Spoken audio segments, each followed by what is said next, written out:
maging madamot. Bakit? Kasi alam mo kung paano kitain yung pera sa abroad.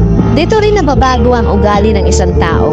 Bakit? Dahil sa mga taong nakasalamuhan nila na hindi nila kaugali. Dahil sa mga taong nakasalamuhan nila na iba't iba ang pag-uugali. Karamihan sa mga tao sa Pilipinas at hindi naging OFW kailanman, hinuhusgahan nila yung mga tao na naging OFW na kesyo mayaman na kesyo na sa ibang bansa na kesyo nakahawag na ng pera, na kesyo gumaan ng buhay, lumaki ng bahay, mayabang na.